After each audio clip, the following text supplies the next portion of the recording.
Inihayag ng ilang matataas na executive ng ABS-CBN Corporation na wala na nga silang plano na maghabol para sa isang bagong television broadcast franchise.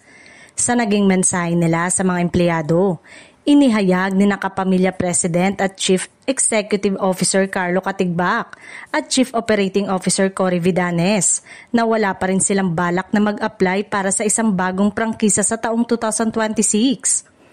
Idiniin pa nila na walang madaling solusyon para sa kumpanya na hinarap at may haharapin pang mga pagsubok at mapapanood pa rin naman nga ang mga programa ng Kapamilya Network sa iba't ibang platform gaya ng YouTube at iba pang streaming apps, gayon din sa mga ibang TV station gaya ng TV5 at GMA.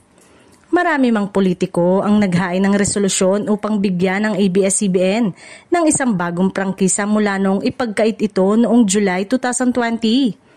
Hindi yon binigyang pansin ng pamunuan ng media giant at sa halip ay pagtutuunan nila ng pansin ang pagpapalawak nila ng digital presence at international marketing.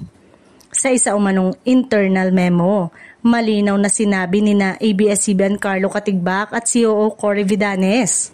Ayon sa isang source, masaya na raw sa kasalukuyan nitong content partnership with ABS-CBN. Inihayag din ng mga big boss ng Kapamilya Network na wala umanong simple solution or quick fix para sa problemang pinansyal ng ABS-CBN na unti-unti nang makakabangon ngayon at makakabawi sa pagkalugi. Isa lang umanong sigurado, ito ay ang nalalapit na pakikipag-partnership muli nito sa isa pang network.